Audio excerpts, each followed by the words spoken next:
Welcome to Too Fond of Books. My name is Janelle, and this is my wrap-up for the Christie's Missing Readathon.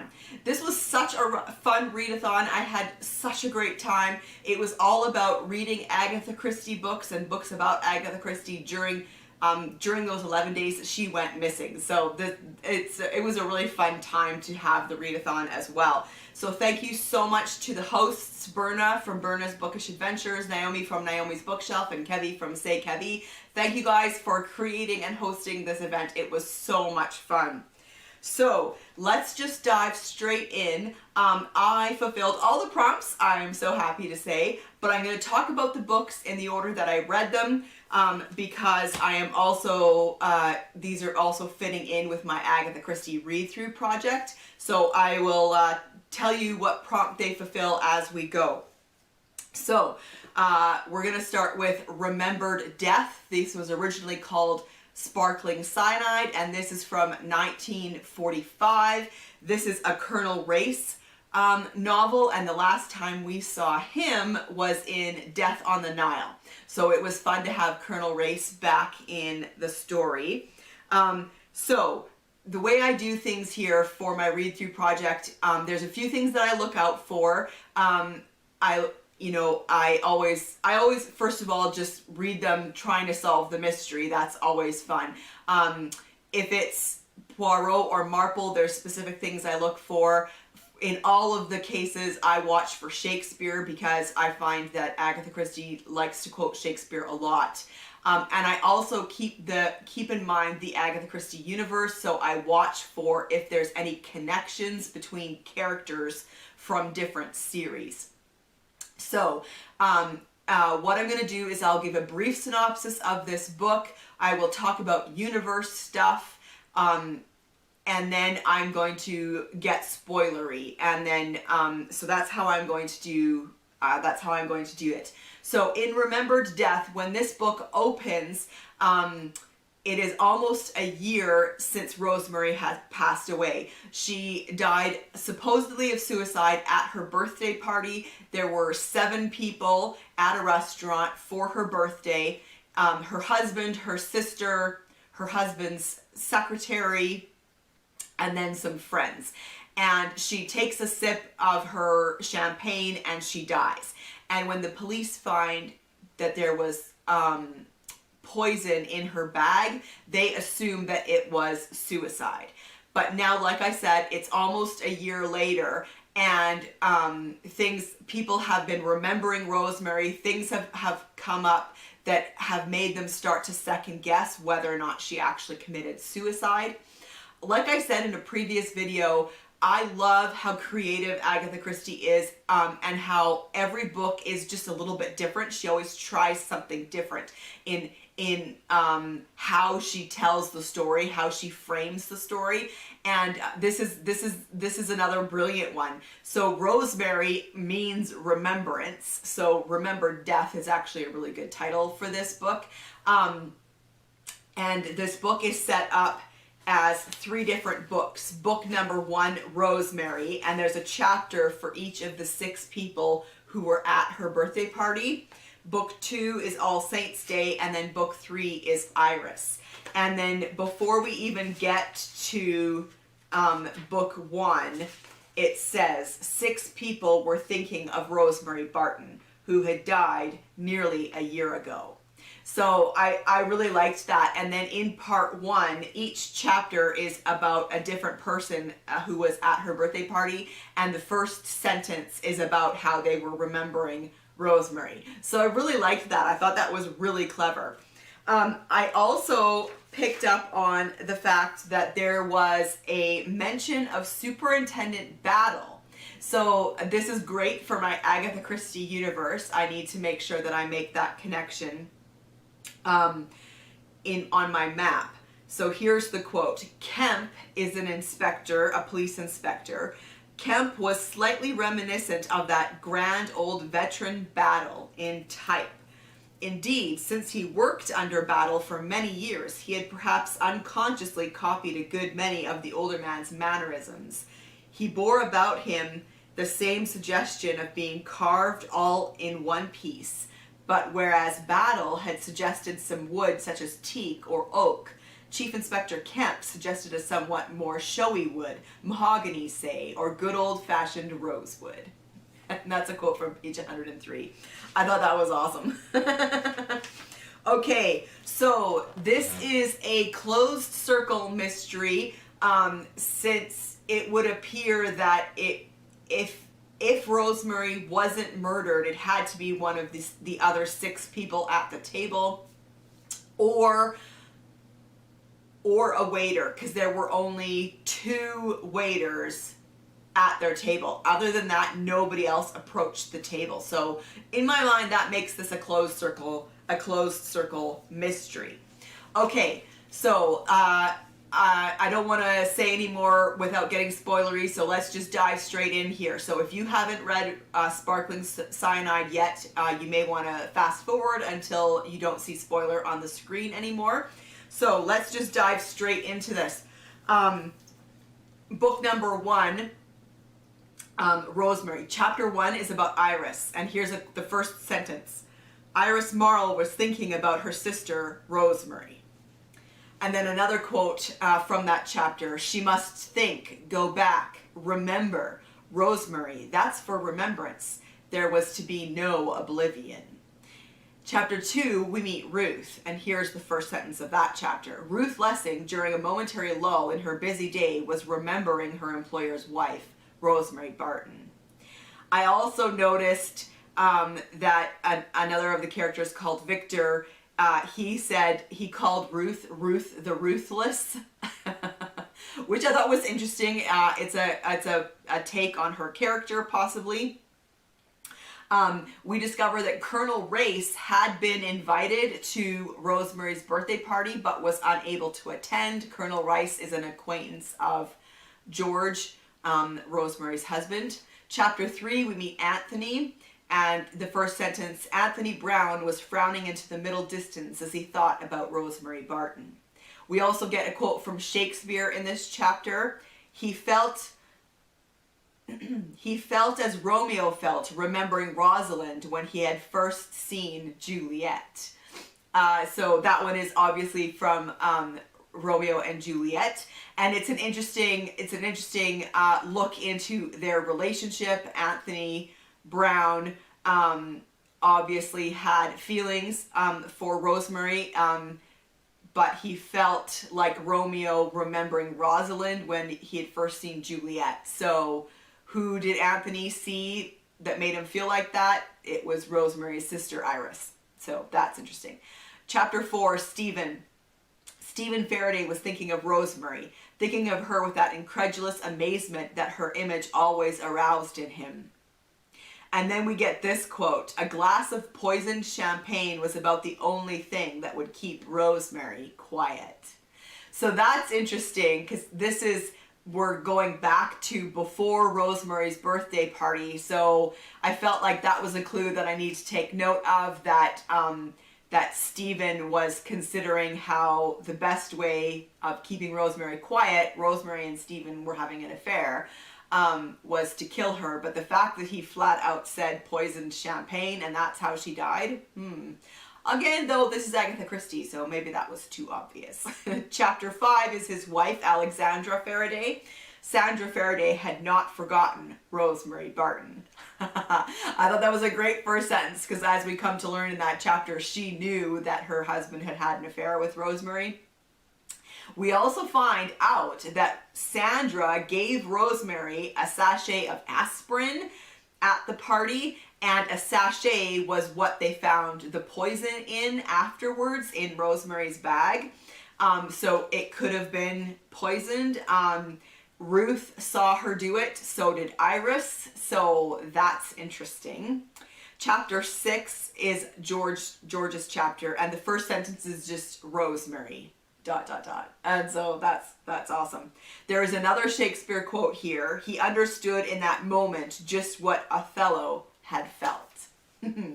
Interesting again, because George was wondering, or he knew that his wife had at least one affair. He was much older than her. Okay, so then we move on to book 2, All Saints Day. George decides that he is going to have a remembrance dinner for Rosemary at the same restaurant with the same people. He's been receiving some letters that suggest that she was murdered. And so there's a quote at the beginning of book 2, there's Rosemary, that's for remembrance. That's another Shakespeare quote from Hamlet. A further Shakespeare quote, he added bitterly, indeed, a tale told by an idiot full of sound and fury, signifying nothing. And that's from Macbeth. Colonel Race makes his first appearance in the book on page 81. He was mentioned earlier, but he first appears on page 81. Another Shakespeare reference. This is a big book for Shakespeare. Well, remember Othello and Desdemona? And that's Race speaking to Barton. Interesting, since Barton had already felt like Othello earlier. I thought that was interesting. Another Shakespeare quote. Even Romeo, you know, had his Rosalind before he was bowled over for good and all by Juliet. And that's Anthony saying that. And then book 3 is Iris, and the quote at the beginning of that, for I thought that the dead had peace, but it is not so. So then there is an actual murder that takes place during the story. George Barton dies, but he doesn't die till page 102, so it's well into the story. Which is fine though, because it's been, so far, the mystery's been about Rosemary, did she commit suicide or was she killed? And if she was killed, who did it and how did they do it? And then why was George killed so late in the book? Colonel Race thinks, quote, there was a certain quality of ruthlessness about that young woman. He is speaking here about Ruth, because it's discovered, of course, at the end that Ruth was part of it. There was actually 2 killers and Ruth was one of them. So I totally picked up on that clue when I was reading it earlier. I was right that there was, that Ruth was ruthless was an important part of the story. And then there's a further Shakespeare reference. Macbeth and Banquo's ghost is mentioned on page 164. So I enjoyed this Agatha Christie. It wasn't my favorite Agatha Christie, but it was one that I did really enjoy. I really enjoyed the format, how she put this book together, how much there was about remembering, and it was also classic Agatha Christie where there was a mix-up and the wrong person got killed. George died, but the killer had meant to kill Iris. And so I like that when the wrong person is killed, then you're focusing on the wrong things, the wrong motive, and until you get it right that it was the wrong person killed, you're not going to be able to figure out what's actually happening in the story. So this was a great one. I gave it 4 stars, and it's ranked at 19 out of the 49 books that I have read so far. I read Remembered Death for the prompt, read an Agatha Christie that does not feature Poirot or Marple. So yeah, that was a good one. I did enjoy that one. Okay, and then next up, I read The Holo. This is a Poirot, so I read this for the first prompt of Read an Agatha Christie novel. This was published in 1946, and I made a note in my notebook to read the dedication. For Larry and Danae, with apologies for using their swimming pool as the scene of a murder. So I thought that was awesome. Which is great, because it means that she had a place in mind when she came up with the setting for this book, so I think that's cool. So the setting, this is a weekend country house party, so that's great. This is one of Agatha Christie's country house mysteries. We discover very early on kind of the players in this book. The book takes place at the Angatell estate. We have Lord and Lady Angatell, and they're inviting a group down for a weekend house party.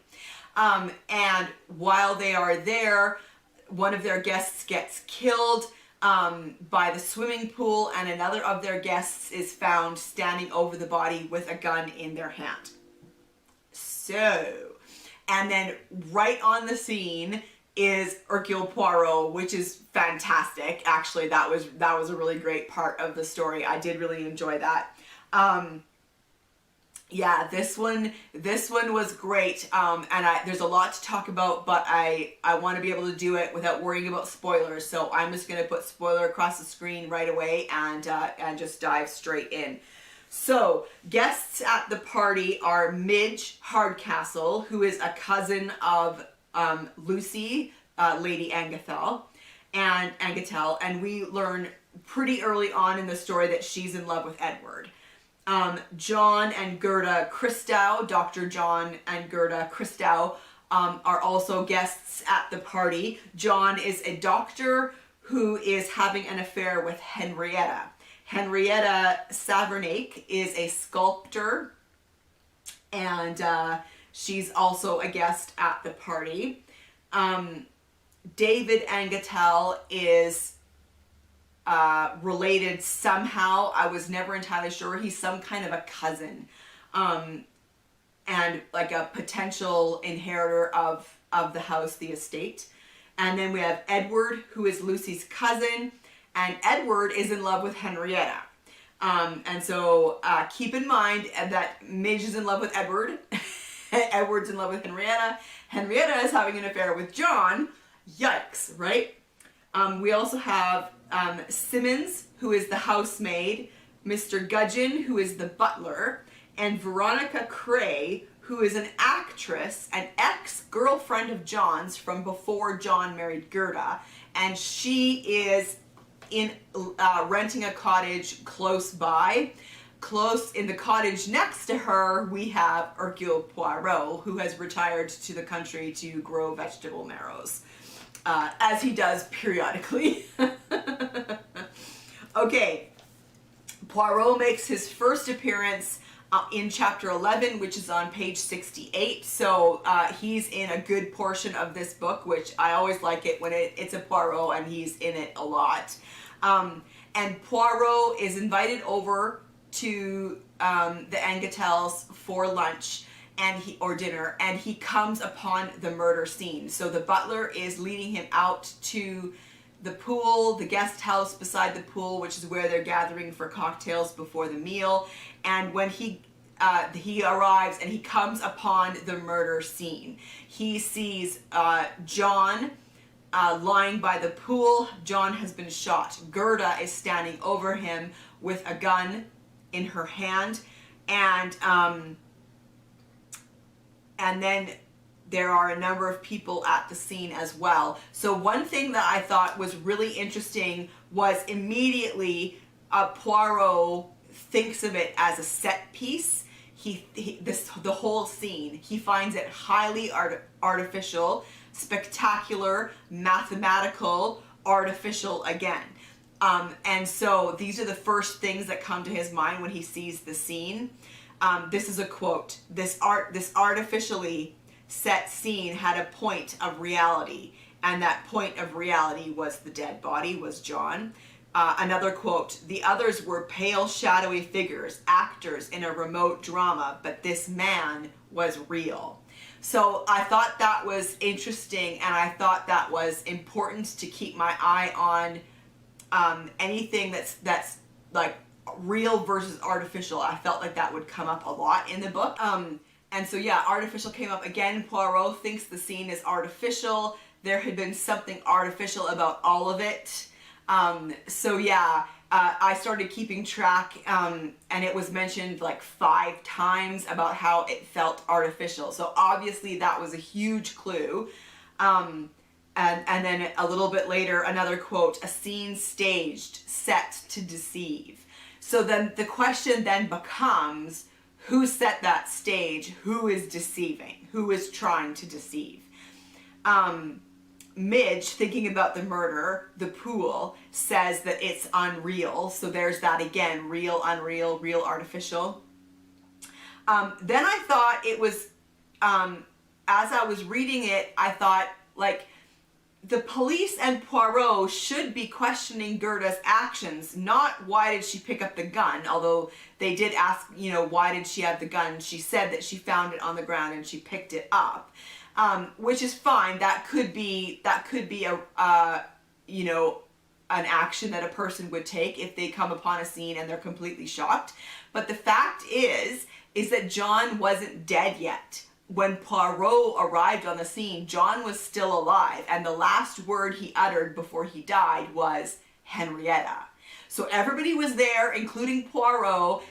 Gerda's standing above him, holding a gun in her hand, and then he says Gerda, and then he actually dies.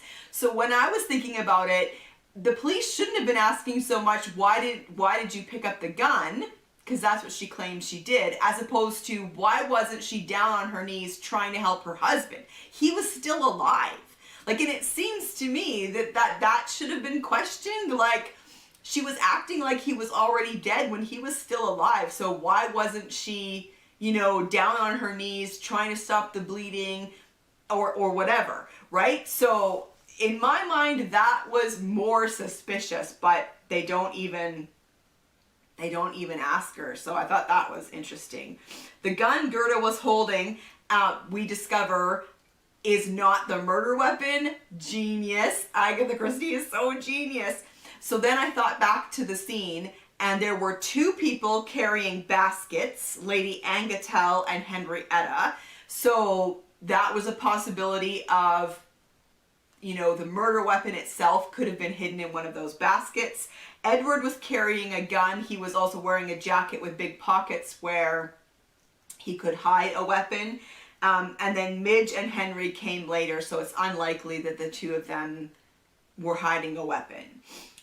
One interesting thing I thought, Poirot was basically on the scene right at the beginning, but he doesn't seem to be actually investigating. Like, by page 115, like, he was there and he's obviously thinking about the case, but he doesn't appear to be actively investigating it. The police are on the scene, obviously, but Poirot himself, he just, like, people come to him at his cottage, and so he is interested and he is thinking about the case, but not actively investigating in the way you think that he might be. So I thought that was interesting.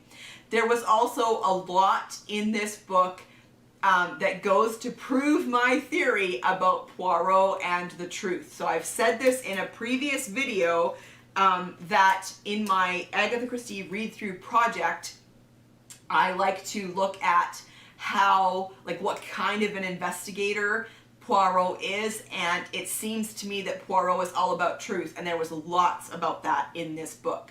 First of all, there was an interesting discussion about truth between Poirot and Henrietta. This is page 114. Poirot says that what is required for solving crimes is a passion for the truth. And then, so I'm going to go there, page 114. He says, "It is a question that, but on the whole, I would say no. I have known crimes that were artistic. They were, you understand, supreme exercises of imagination. But the solving of them, no, it is not the creative power that is needed. What is required is a passion for the truth." "A passion for the truth," said Henrietta meditatively. "Yes, I can see how dangerous that might make you. Would the truth satisfy you?" He looked at her curiously. "What do you mean, Miss Savernake?" "Savernake? I can understand that you would want to know, but would knowledge be enough? Would you have to go a step further and translate knowledge into action?" He was interested in her approach. "You are suggesting that if I knew the truth about Dr. Christo's death, I might be satisfied to keep that knowledge to myself. Do you know the truth about his death?" So I thought that was so fascinating that she asks him that, like, is it enough if you know the truth? And he never actually answers her in that conversation. There was more about this real versus artificial. Henrietta tells Poirot that John was real and the Angatells are not real. So yeah, that was interesting. And then on page 125, here's another quote. To Hercule Poirot, there was only one thing more fascinating than the study of human beings, and that was the pursuit of truth. He meant to know the truth of John Christo's death. And then as far as Poirot investigating, like I said, people come to him in his cottage. Henrietta, Veronica, the inspector, and Lucy, Lady Angatol. So there's this really interesting conversation between Lucy and Poirot about dropping the case. And here's the quote. "It's the truth you want, isn't it? Certainly I want the truth," he says. If she told him the truth, then she wants to know, would that satisfy him? So Lady Angatol is now in his cottage saying, if I tell you the truth, would that satisfy you? He does not agree to drop the case. So I thought that was so fascinating as I was reading the book, because then I was thinking, I was like, well, what does this mean? That because if he's all about the truth, then shouldn't that have been enough for him, that he learned the truth from Lady Angatol? But it wasn't until I got to the end when I figured out what that was all about, because at the end, he goes to talk to Gerda, because he's figured out that Gerda murdered her husband. And Henrietta is there. Henrietta has been helping Gerda to get away with it, hiding the murder weapon and everything.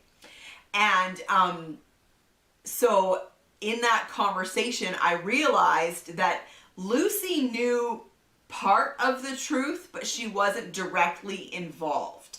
And I think that that's why it wasn't enough for Poirot. Poirot needed to hear the truth from the person involved, from the murderer, and then he could make a decision about what he was going to do. So he got the truth out of Gerda, he heard the truth, and then he let Gerda kill herself.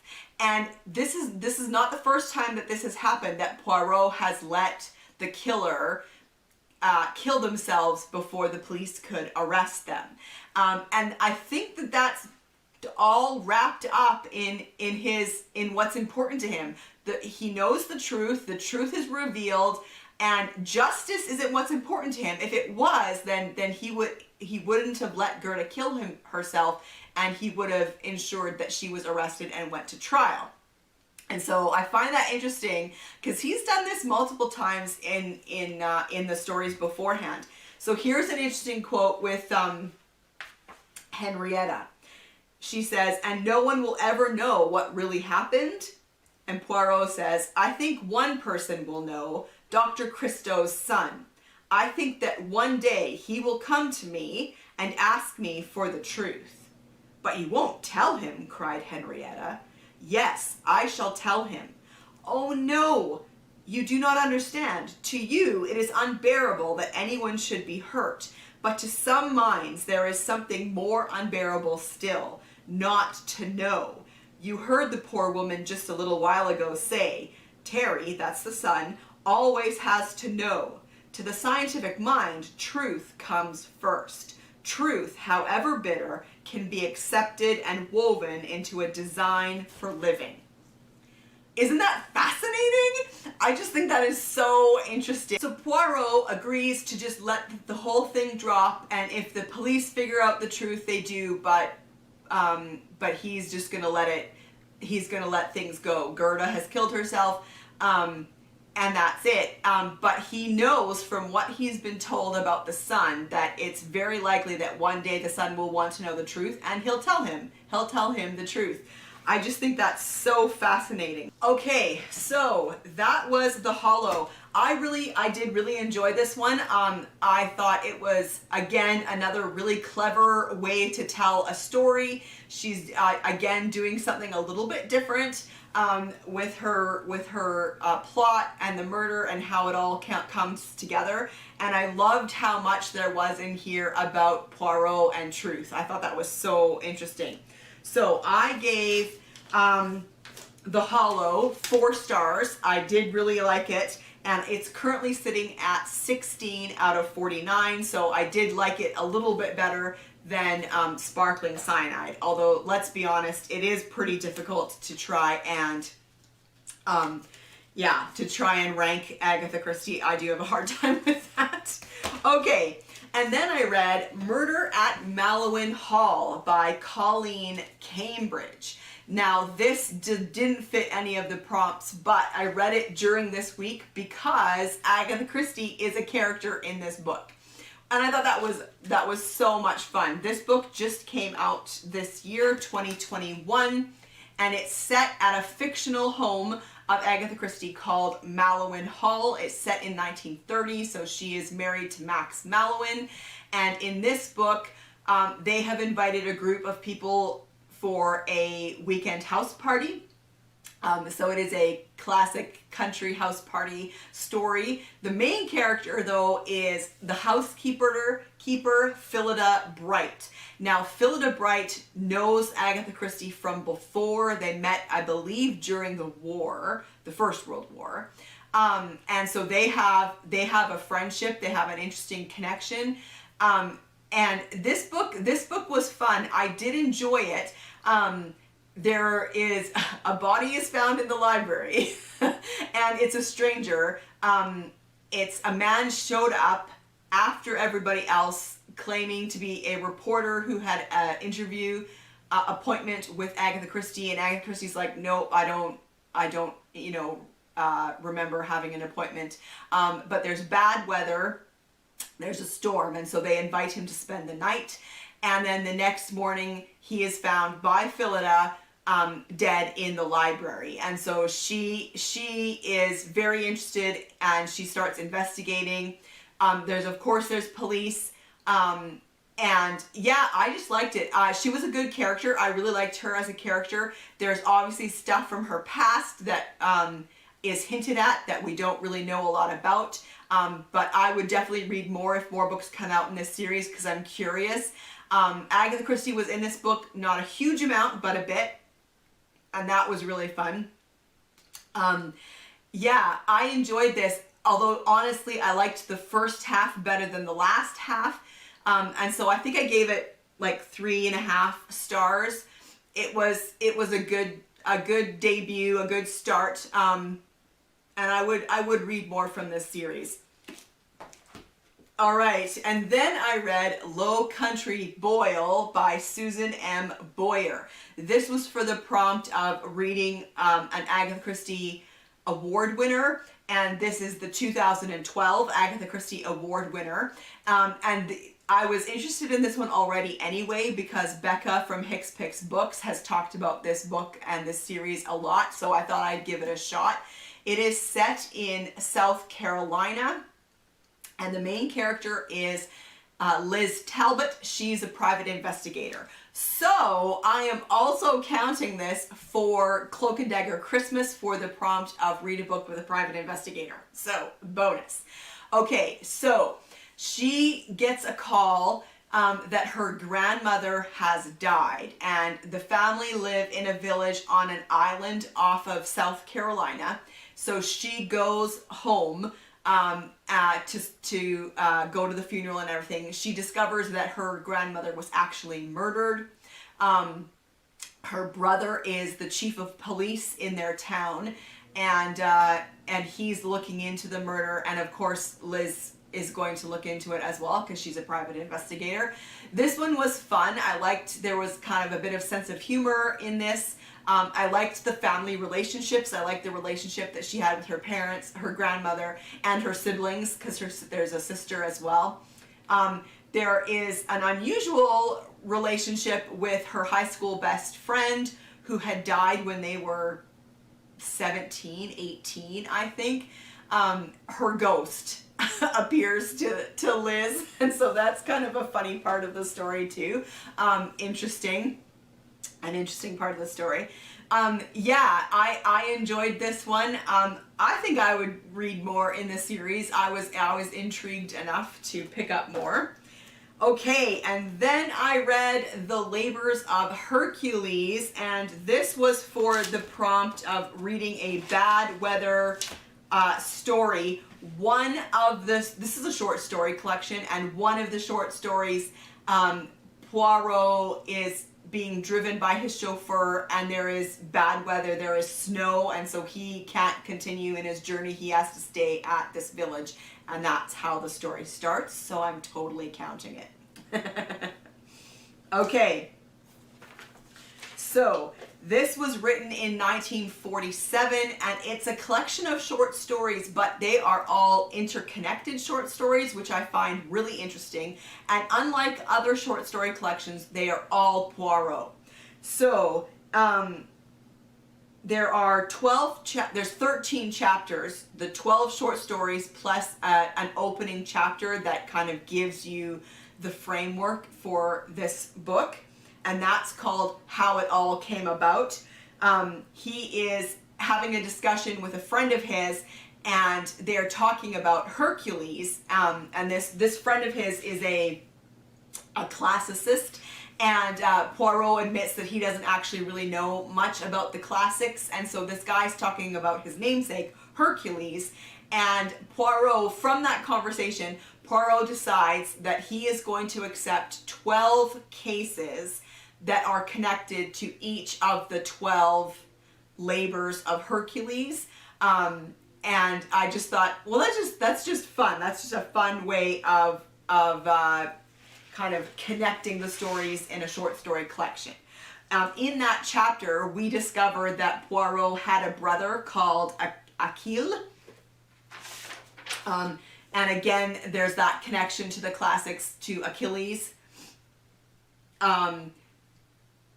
And then Dr. Burton, the friend that he is talking to, says this: thinking of an imaginary conversation, your mother and the late Mrs. Holmes, sitting sewing little garments or knitting.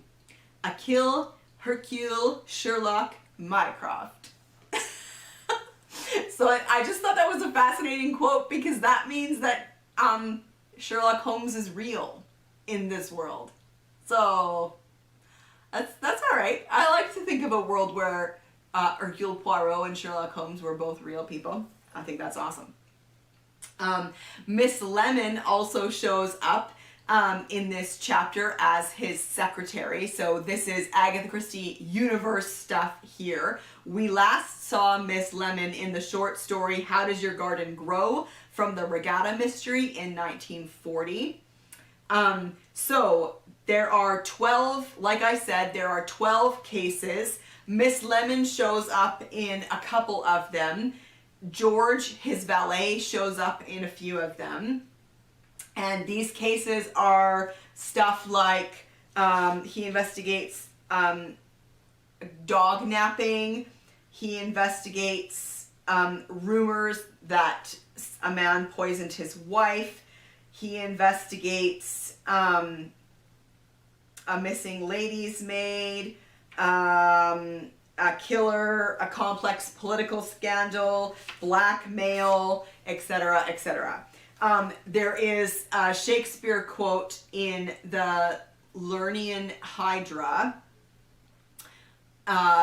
which is the one where there's a rumor that a man murdered his wife, and the quote is, "Enter rumor, painted full of tongues," which is from Henry IV, Part 2. This is also an international collection of stories, because Poirot goes to Switzerland and Paris and Czechoslovakia. That's not a place anymore, but at the time it was. In The Cretan Bull, there's another Shakespeare quote: canst thou then minister to a mind diseased? That's from Macbeth. Inspector Japp shows up in a couple of these stories. And in the last story, The Capture of Cerberus, the Countess Vera Rozakov is a character, and I love her. She only shows up like twice, and then she's mentioned 2 other times. She was last seen in The Big Four, and then she was last mentioned in One to Buckle My Shoe.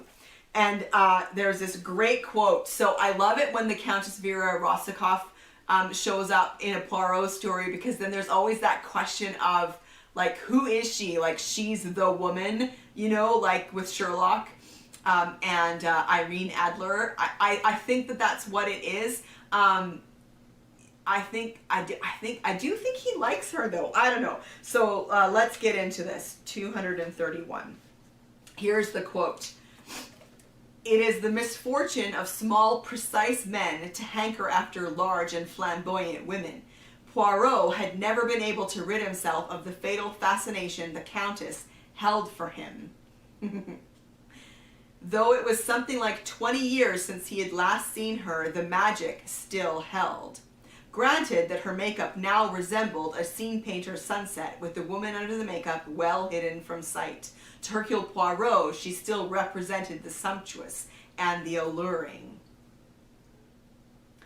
A woman in 1,000, in 1,000,000, and he had met her again and lost her. So yeah, I just think that's so good. I did enjoy this, but I like full-length novels more than I like short stories, so I gave it 3 stars, and it is currently sitting at 41 out of 49 on my rankings list. Okay, and then last but not least, I read Giant's Bread by Mary Westmacott, and this was for the prompt of read a romance.